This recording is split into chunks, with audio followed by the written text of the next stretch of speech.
You scroll through endless content, swipe through infinite options, chase the next hit of dopamine, hoping this time it will fill the void. Society tells you the answer is more experiences, more achievements, more pleasure. The entire economy runs on your belief that satisfaction is just one purchase, one trip, one relationship away. And so you keep running, keep consuming, keep seeking, waiting for the moment when enough finally becomes enough. But what if the very act of chasing is what guarantees you'll never catch it? Arthur Schopenhauer, the 19th century German philosopher who influenced everyone from Freud to Nietzsche, claimed something radical: that human life is essentially suffering, and the pursuit of pleasure doesn't end suffering. It perpetuates it. He argued that beneath all our desires lies an insatiable blind force he called the will, a relentless drive that can never be satisfied because satisfaction would mean its own extinction. Those who grasped this truth didn't become pessimists who gave up on life. Instead, they found a profound liberation. They stopped exhausting themselves in the hamster wheel of desire and discovered a peace that doesn't depend on external circumstances. They learned to relate to suffering differently, not as something to frantically escape, but as something to transcend through understanding. In this video, we'll explore Schopenhauer's radical philosophy of suffering and desire. You'll discover why pleasure always disappoints, how the will keeps you trapped in cycles of craving, and, most importantly, the specific practices Schopenhauer identified for breaking free from this existential prison. This isn't about becoming joyless or resigned. It's about understanding the mechanics of human suffering so deeply that you stop being its slave. If you're new to the channel and haven't subscribed yet, click that subscribe button and like the video to support our work exploring the depths of human consciousness. Thank you for your support. Now let's dive into why Schopenhauer believed most people are running on a treadmill they don't even know exists. Picture a man standing in front of an open refrigerator at midnight, illuminated by its pale light, scanning the shelves for something he can't quite name. He's not hungry. He ate dinner 2 hours ago. But there's this restlessness, this vague discomfort, this sense that something is missing. So he searches for the right snack, the right distraction, the right anything to quiet this gnawing feeling inside. This image isn't just about food, it's about the human condition itself. Schopenhauer saw what most people miss: that we're not primarily rational beings pursuing logical goals. We're driven by a blind, unconscious force, what he called the will, that operates beneath our awareness. This isn't willpower or conscious choice. It's the fundamental drive of existence itself, manifesting in humans as endless wanting. You don't choose to want. Wanting chooses you. The will is the puppeteer, and your conscious mind simply narrates reasons for actions already set in motion. Consider the person who finally gets the promotion they've worked toward for years. There's a brief moment of satisfaction, maybe a day, maybe a week. Then, almost imperceptibly, the goalposts move. Now they need the next promotion, the corner office, the bigger title, or take the relationship that begins with intoxicating passion. Those early months feel like finally arriving home, but inevitably, familiarity sets in, and the same person who once electrified you becomes ordinary, sometimes even irritating. The pattern is always the same: pursue, achieve, briefly enjoy, then want again. Schopenhauer observed this in his clinical work with patients and in his own life. He noticed that people who got everything they claimed to want, wealth, status, love, recognition, didn't become permanently satisfied. They simply found new desires to pursue. The successful entrepreneur wants a bigger empire. The acclaimed artist wants more critical recognition. The person in a stable relationship fantasizes about the excitement of novelty. The will doesn't rest. It can't rest. Its nature is to want, and wanting, by definition, means lacking. What makes this particularly insidious is that we believe the problem is what we're pursuing, not the act of pursuing itself. If only I had X, then I'd be happy, we tell ourselves. So we reorganize our entire lives around obtaining X. We sacrifice, strategize, obsess. And when we finally get X, there's that brief moment where we think we've won. Then the hollowness returns, and we conclude we must have chosen the wrong X. The real X is still out there, waiting to be found. This is the lie the will tells us to keep us in motion. Human nature, according to Schopenhauer, is fundamentally characterized by this restless striving. We're like Sisyphus pushing his boulder up the mountain, except we don't even realize we're trapped in repetition. We think this time the boulder will stay at the top.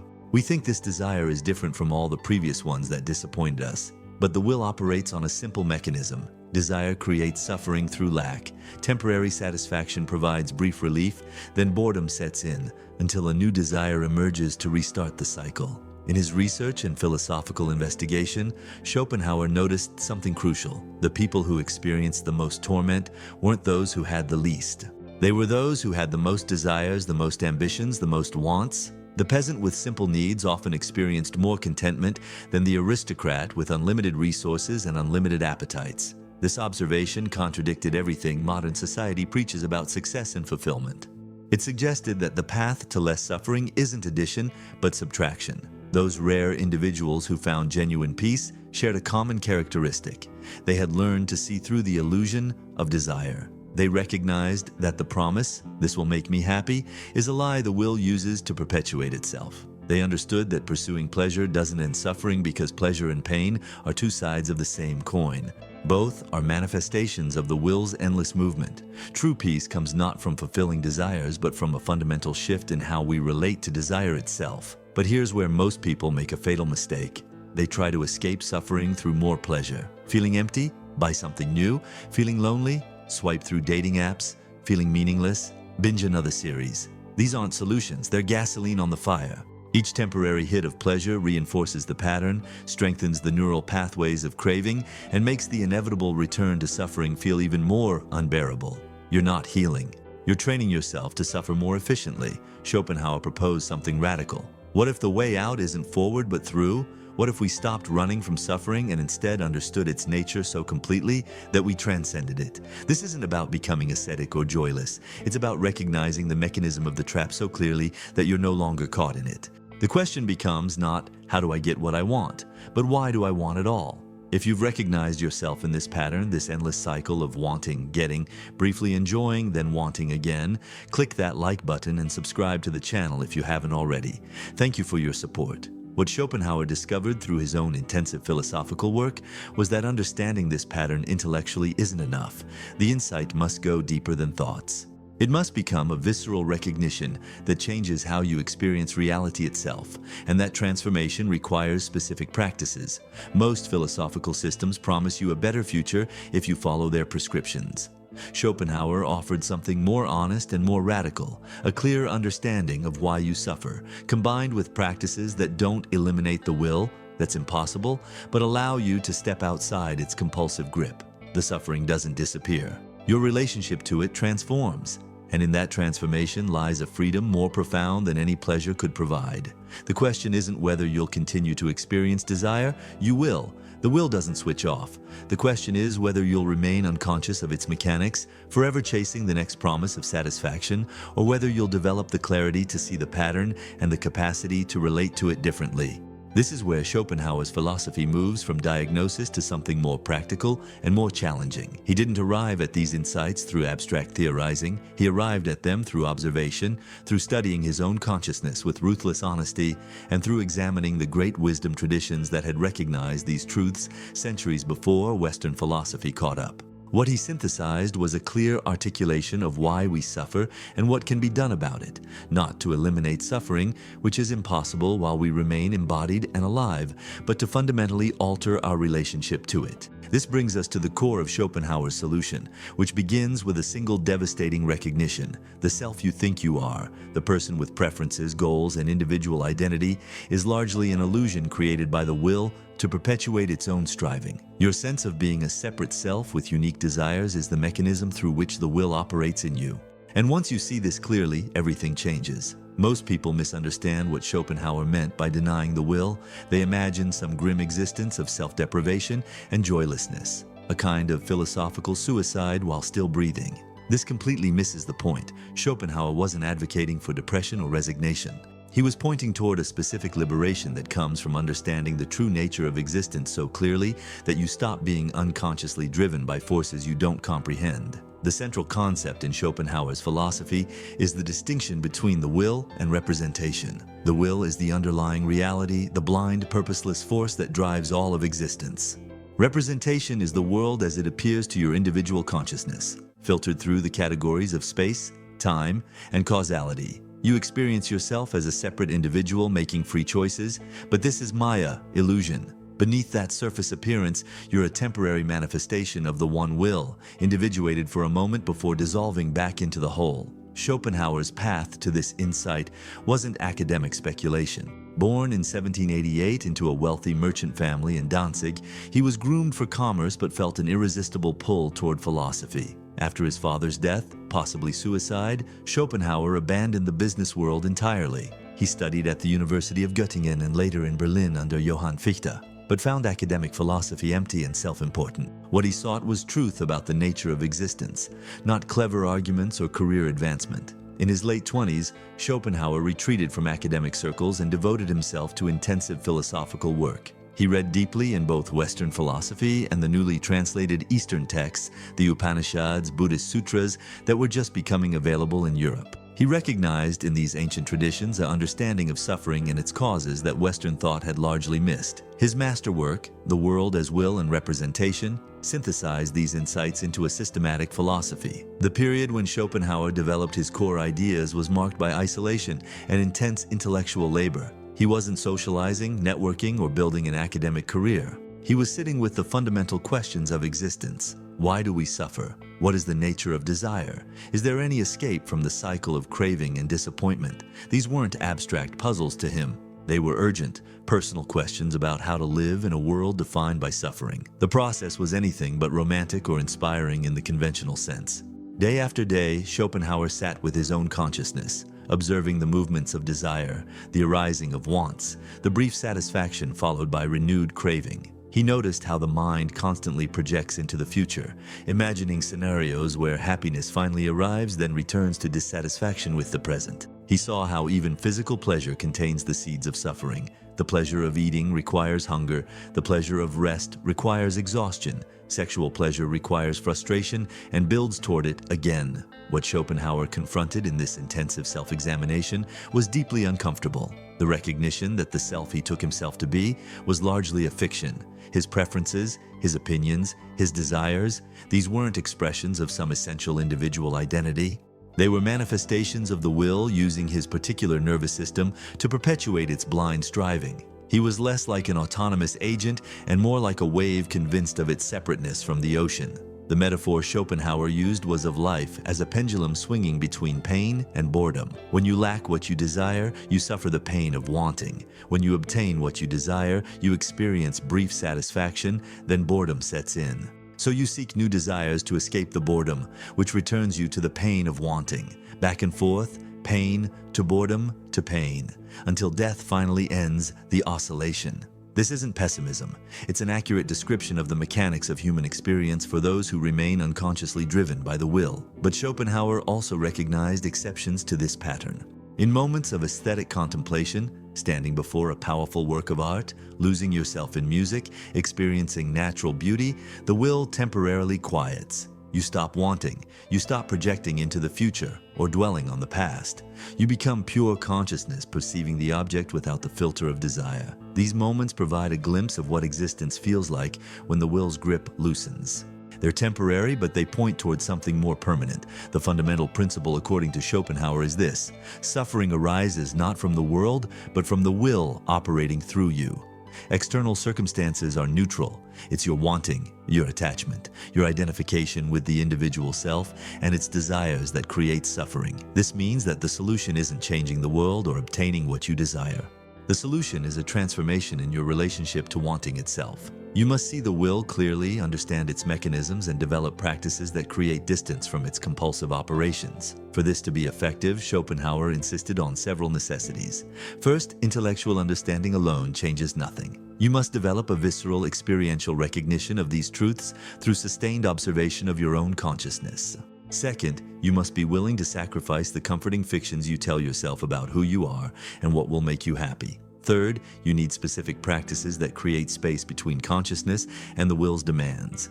Philosophy without practice is masturbation. Practice without understanding is blind. This brings us to the practical question. If the human condition is characterized by the will's endless striving, and if pursuing desires only perpetuates suffering, what specific actions can create the possibility of transcendence?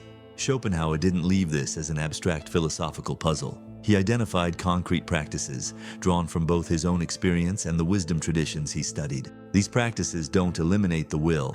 That's impossible while alive, but they create moments of liberation from its grip, moments that can gradually expand into a different way of being, To deny the will isn't to stop all action or to eliminate every desire. That's impossible while you remain embodied. It means developing a specific capacity, the ability to observe desire arising without automatically serving it. You notice the wanting, feel its pull, recognize its nature, and choose not to chase it. This isn't suppression, which only strengthens the desire through resistance. It's a clear-eyed witnessing that dissolves the compulsion by seeing through the illusion that fulfilling this desire will bring lasting satisfaction. Schopenhauer recognized that this requires structure. The will is powerful, ancient, and operates largely beneath conscious awareness.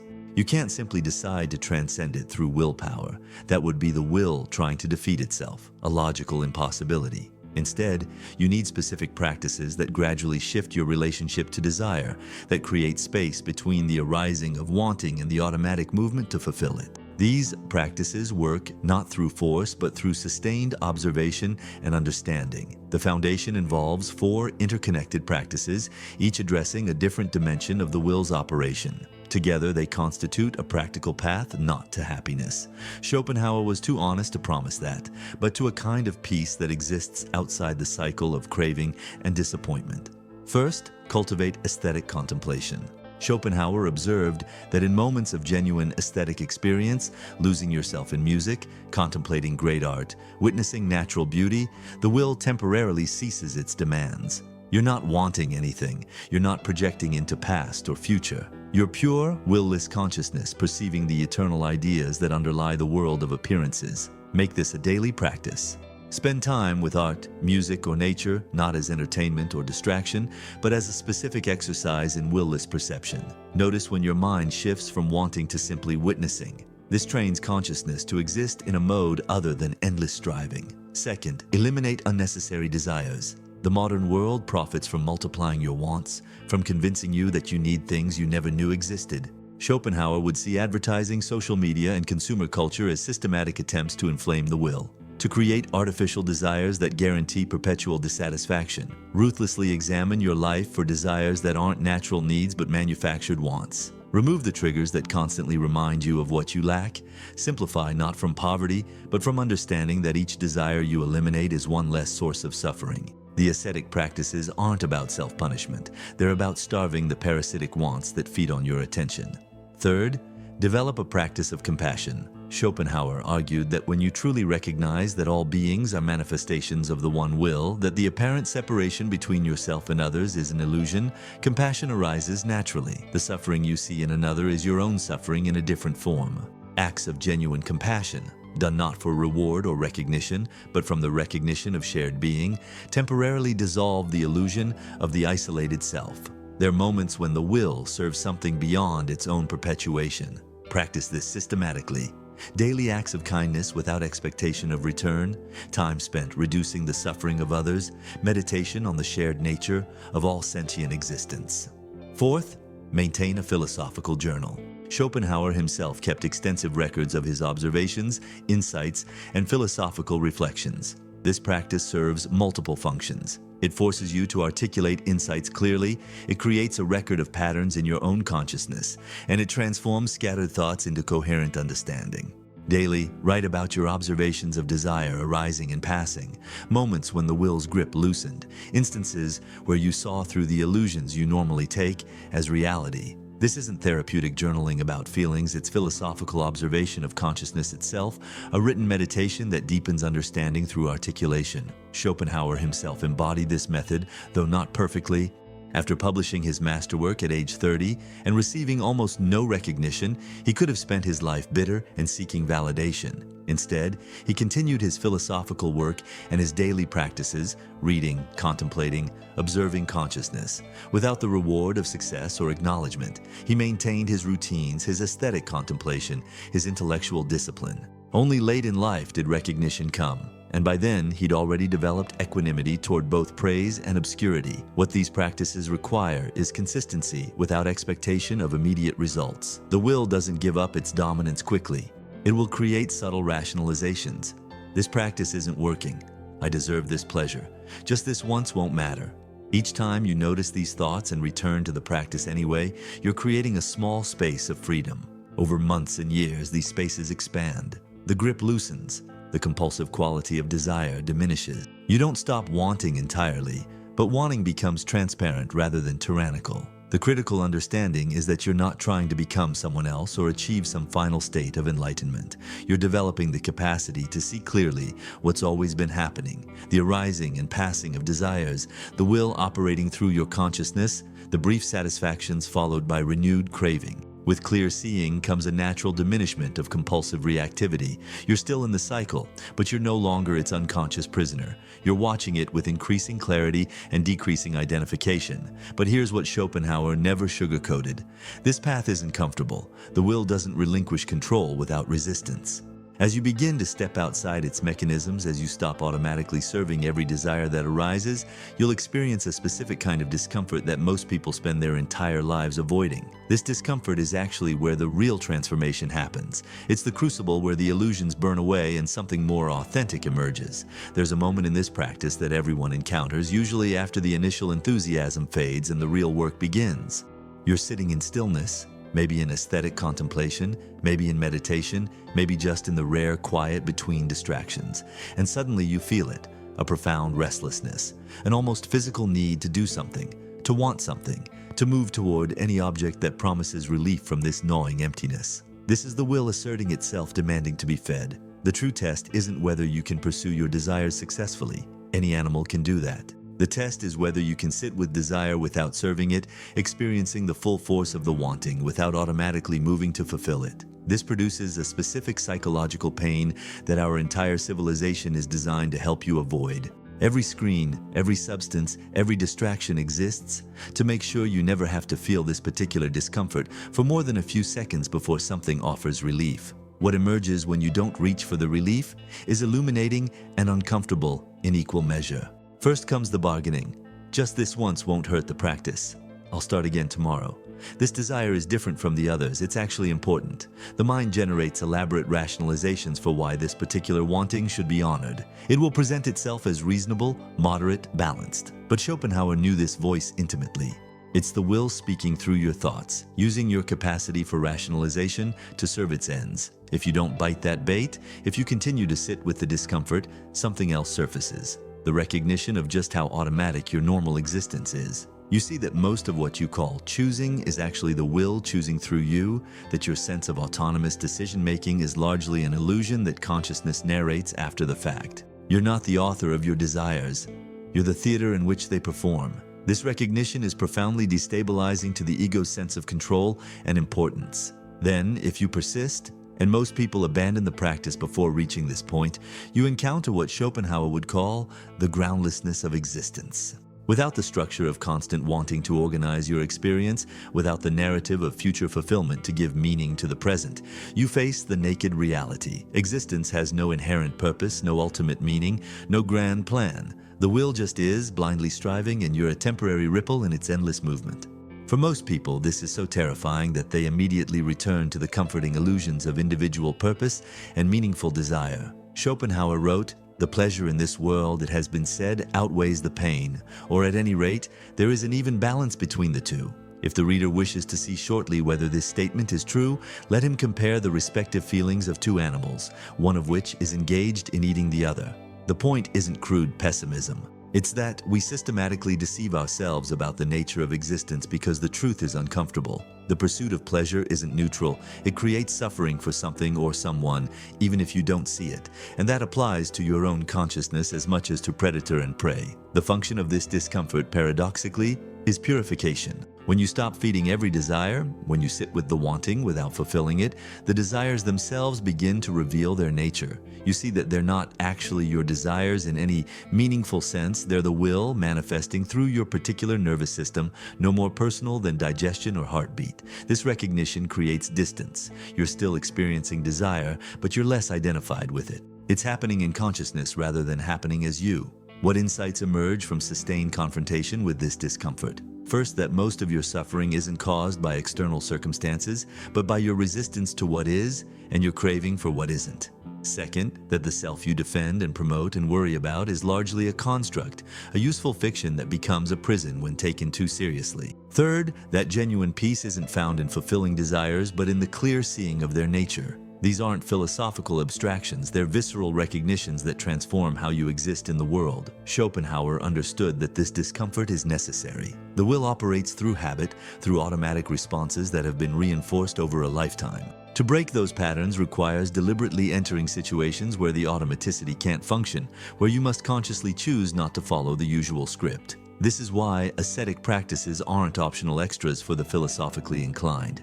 They're the laboratory where you observe the will's mechanics directly and develop the capacity to not be ruled by them. The necessity of discomfort means that any path promising ease and comfort is lying to you. Transformation doesn't happen in your comfort zone. It happens precisely at the edge where comfort ends, and you must consciously choose whether to retreat to familiar patterns or stay with the difficult process of seeing clearly. Most spiritual and philosophical systems in the modern world have been sanitized, turned into pleasant self-improvement that doesn't challenge the fundamental illusions. Schopenhauer offers no such comfort. He offers clear sight, which is often uncomfortable, but ultimately liberating. The metaphor Schopenhauer would use is of the chrysalis. The caterpillar doesn't smoothly and pleasantly transition into a butterfly. It dissolves into liquid chaos inside the cocoon before reforming as something entirely different. The dissolution is violent, uncomfortable, and necessary. You can't have transformation without the death of the old form.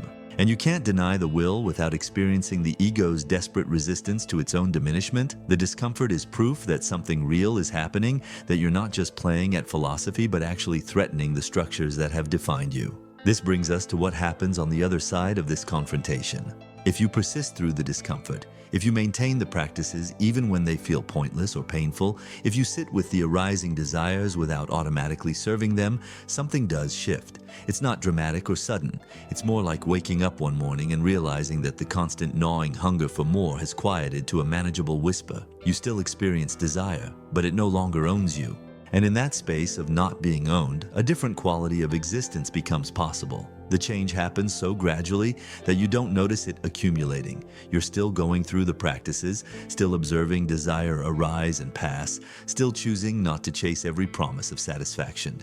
Days become weeks, become months. Then one day you're in a situation that would have once triggered intense wanting or aversion, and you notice the reaction is different. The desire or aversion still arises, but it's quieter, less urgent. There's space around it. You can choose whether to act on it rather than being compelled. This is when you realize something fundamental has shifted. The reappearance in the world happens not with fanfare, but with a kind of quiet ordinariness.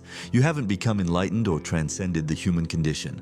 You're still subject to the will's operations, you still hunger, still feel attraction and aversion, still possess the basic drives of any organism. But your relationship to these drives has transformed. They're weather patterns moving through consciousness rather than commands that must be obeyed. The irony is that when you return to normal life with this altered relationship to desire, most people don't recognize what's changed. They might notice you're calmer, less reactive, not as interested in the things that used to excite you. But they attribute this to personality changes, aging, perhaps depression. They have no framework for understanding that you've fundamentally altered your relationship to the will itself. From the outside, you might appear less ambitious, less driven, less engaged with the game everyone else is playing. What people find particularly unsettling, if they knew how to articulate it, is your lack of urgency about things they consider essential. You're not frantically pursuing status, wealth, or pleasure.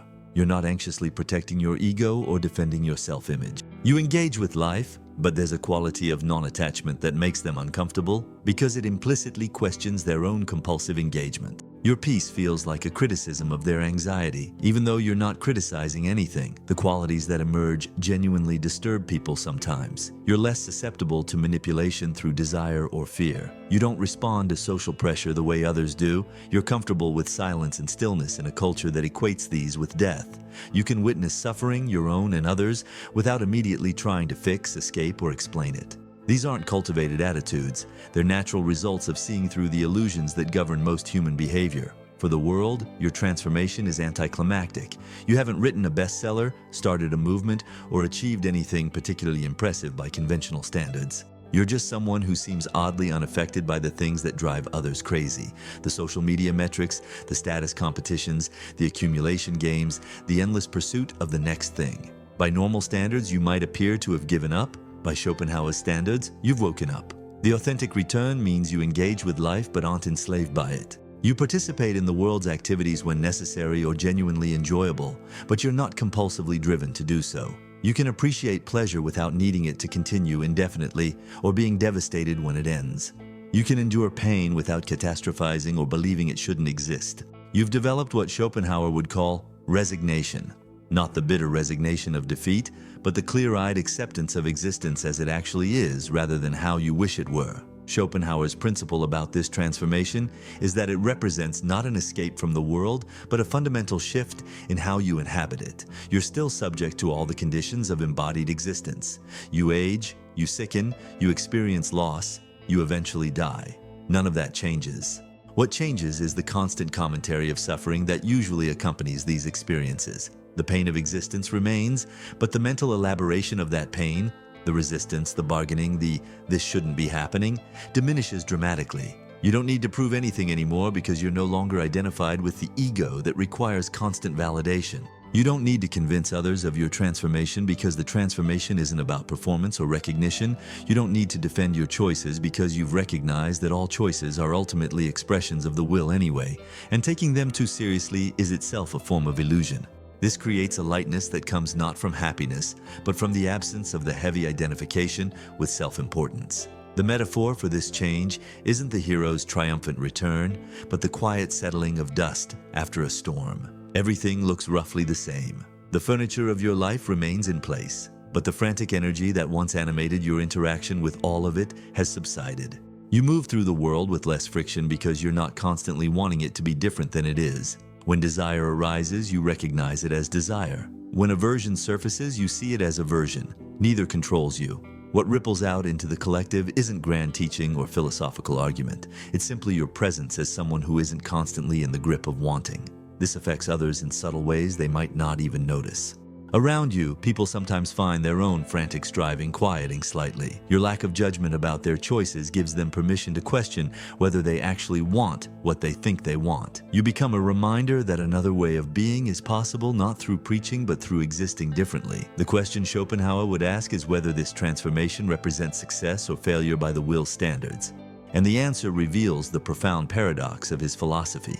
From the will's perspective, denying it is the ultimate failure. You've stopped serving the blind drive to perpetuate existence. But from consciousness's perspective, it's the only meaningful success. You've stepped outside the cycle of compulsive striving and found a peace that doesn't depend on external circumstances, continually aligning with your preferences. This realization doesn't end the journey. It begins a different kind of work, maintaining the clarity you've developed while fully participating in a world that's structured around the very illusions you've seen through. Living with one foot in the will's world of endless striving and one foot in the will-less perception of aesthetic contemplation and compassionate action. This balance is delicate, constantly requiring adjustment, never permanently achieved. But it's also the only authentic way forward once you've seen what Schopenhauer saw. Understanding Schopenhauer's philosophy isn't the same as living it. You can intellectually grasp that desire leads to suffering, that the will operates unconsciously through you, that pursuing pleasure perpetuates the cycle rather than ending it. But knowing this changes nothing if the knowing remains abstract and theoretical. The work begins when you take what you understand and translate it into specific daily practices that gradually alter your relationship to wanting itself. This requires a particular kind of courage. Not the courage to pursue what you desire, but the courage to stop pursuing, to sit with the discomfort, to see clearly what you've been avoiding your entire life. What Schopenhauer understood is that denying the will is an alchemical process, not an intellectual exercise. You're working with the raw material of your own consciousness, observing its automatic patterns, recognizing the mechanisms of suffering, and gradually developing the capacity to not be compelled by every arising desire. This happens through repeated exposure to the discomfort of want without fulfillment, aesthetic contemplation that temporarily dissolves the ego, compassionate action that recognizes the shared nature of all suffering, and philosophical reflection that deepens understanding over time. The comprehensive understanding Schopenhauer offers isn't just about suffering. It's about the specific liberation available when you stop running from suffering and instead see its nature clearly. Most philosophies promise you a better future. Work hard, follow these principles, and eventually you'll be happy. Schopenhauer promises nothing of the sort. He He offers instead an honest diagnosis of why happiness as usually conceived is impossible and a practical path to a different kind of peace, one that exists not in the fulfillment of desire, but in the clear recognition of desire's nature and the voluntary stepping outside of its compulsive grip. True freedom, according to Schopenhauer, isn't getting what you want, it's wanting less. It's developing such clear sight into the mechanisms of desire that you're no longer unconsciously driven by forces you don't understand. It's the capacity to experience the arising of want without automatically serving it, to see pleasure and pain as temporary phenomena rather than ultimate goods and evils, to recognize your individual existence as a brief manifestation of something much larger than personal preferences and goals. This freedom doesn't make you joyless. It makes you free from the compulsive pursuit of joy. The characteristics of someone who has genuinely absorbed Schopenhauer's insights are subtle but unmistakable. They possess equanimity in both pleasure and pain, knowing both are temporary and neither defines their existence. They engage with life's activities without desperate attachment to outcomes. They can appreciate beauty and meaning without needing these to last forever. They face suffering without immediately trying to escape it through distraction or fantasy. They relate to others with compassion born from recognizing shared being rather than separate interests. They maintain practices of aesthetic contemplation and philosophical reflection as daily disciplines rather than occasional indulgences. The quality of presence they develop isn't charismatic or attention-seeking, it's more like the calm surface of a deep lake. On the surface, ordinary. Beneath, profound stillness. They don't need to advertise their transformation because it's not about performance or recognition. They've simply stepped outside the cycle that drives most human behavior, and that stepping outside naturally manifests as a kind of peace that doesn't depend on circumstances continually going their way. They've accepted the fundamental conditions of existence rather than spending their energy resisting what cannot be changed. This isn't the end of the journey. It's the beginning of actually living rather than merely being lived by unconscious forces. Every day presents new opportunities to practice seeing clearly, to notice desire arising without automatically serving it, to experience the will's operations without being compulsively controlled by them. The work never ends because the will never ends. But your relationship to it can fundamentally transform, and in that transformation lies a freedom that most people never even know to seek because they're too busy pursuing the very desires that guarantee their continued suffering. What desire are you currently serving that you know, if you're honest with yourself, will never actually satisfy you? What would happen if you stopped chasing it? Not to punish yourself or prove something, but simply to observe what the chasing itself is about. Schopenhauer would say that most people never ask these questions because they're terrified of the answers. He'd argue that we fill our lives with constant pursuit precisely to avoid the confrontation with desire's fundamentally unsatisfiable nature. The practices he offers aren't about becoming someone else. They're about seeing clearly who you've always been beneath the layers of wanting. If this video revealed something about the cycle you're caught in or showed you a possibility you hadn't considered, leave your like and subscribe to the channel to continue exploring the human mind through philosophy's most honest voices. Until the next video.